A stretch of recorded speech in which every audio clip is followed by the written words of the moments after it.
الرحمن الرحیم ایاک نعبد و ایاک نستعین ماشاء اللہ چھابڑی گوٹ فارم لاہور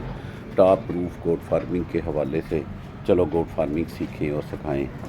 سب دوستوں کو السلام علیکم 12 فروری 2026 تو یہ فارم کا وزٹ ہے جی تقریباً 11 بجے کا ٹائم ہے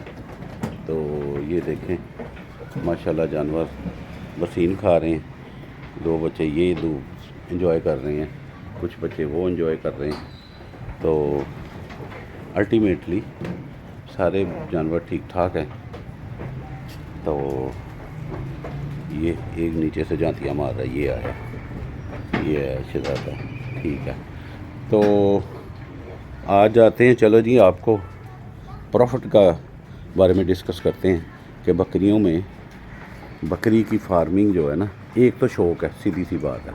دوسرا یہ ہے کہ اس میں فائدہ ہے کہ آپ کو دودھ ملتا ہے جو کہ آپ کے بچوں کے لیے اور آپ کے لیے بھی بذات خود بہترین دودھ ہے دودھ میں سے اگر بہترین دودھ کوئی کسی جانور کا اگر لگایا جاتا ہے نا تو وہ بکری کا لگایا جاتا ہے تو جو حالات جا رہے ہیں پاکستان میں بلکہ پورے پاکستان میں بلکہ لاہور میں کیا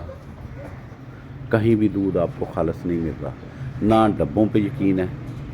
کہ جتنا بڑی کمپنی ہے اتنے بڑے چور بھی ہیں وہ کیا ہمیں پلا رہے ہیں کوئی گارنٹی کوئی شورٹی نہیں ہے باہر کی کنٹری میں پھر بھی ایک تسلی ہوتی ہے کہ یار وہ کمپنیاں ریلائیبل ہوتی ہیں وہ اپنے کسٹمر کے ساتھ دھوکہ نہیں کرتی ان کو وہ پیسے کماتی ہیں لیکن چیز جو پروڈکٹ ہے نا وہ صحیح دیتے ہیں صحیح پروڈکٹ وہ دیتے ہیں ڈیلیور کرتے ہیں تو یہاں پاکستان میں اس بات کی کوئی گارنٹی نہیں ہے اور گوالوں کا بھی کوئی حال نہیں ہے تعلیم یافتہ جو لوگ ہیں وہ لوٹنے پہ لگے ہوئے ہیں تو جو بیچارے پڑھے لکھے کم ہیں ان کو ہم کیا کہہ سکتے ہیں کہ وہ ہم سے انصاف کریں گے اوپر سے لے کر نیچے تک زیادتیاں نظر آ رہی ہیں تو اور دیدہ دانشتہ جو ہے نا لوگوں کا نقصان ہو رہا ہے غریب عوام پس رہی ہے تو وہ کہ ہمارا یہ موضوع نہیں ہے ہم اپنے پوائنٹ کی طرف آتے ہیں کہ بکریاں آپ گھر میں پالتے ہیں نا تو یہ چھوٹا جانور ہوتا ہے آپ چھتوں پہ پال لیتے ہیں جس طرح کہ میں نے یہ بڑا سا بنایا ہوا ہے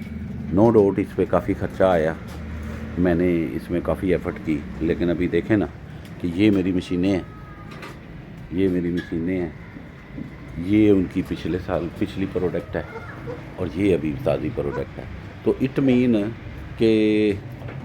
مجھے اللہ نے سارے موقع دیے ساری چیزیں میں دیکھ پایا کہ میں نے یعنی کہ سیزنل بکریاں بھی پالی بکریوں سے بچے بھی لیے ان کو پالا بھی اور یہ نئی جو ہے نا وہ کھیپ بھی مجھے اللہ نے دی نا تو بچے پالے بھی ہیں بچے ڈلیور بھی کرائی ہیں پریگنسی شروع سے لے کر یعنی کہ بکریوں کو پریگنٹ کروانا پھر ان سے ان کی پریگنسی پیریڈ کو کور کرنا پھر اس کے بعد ان سے بچے لینا اور بچوں کو پالنا تو یہ ماشاءاللہ سال کے ہو گئے ہیں یہ کوئی سال سے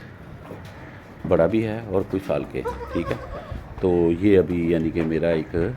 پروجیکٹ پورا ہوا ہے ابھی میں اسے کہہ سکتا ہوں کہ میں نے ہر مرحلے پہ ایک دفعہ میرا ایکسپیرینس ہو گیا ہے کہ میں نے بکریوں کو ڈلیور کراس کروایا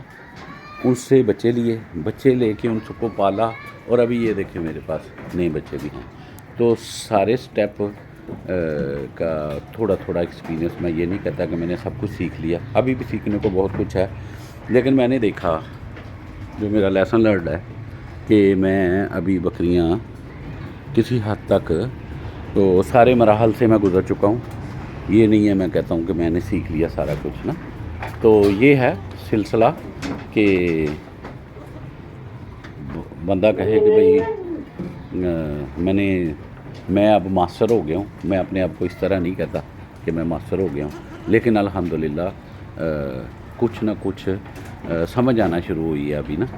تو اس کے مطابق ابھی میں یہ کہہ سکتا ہوں کہ آپ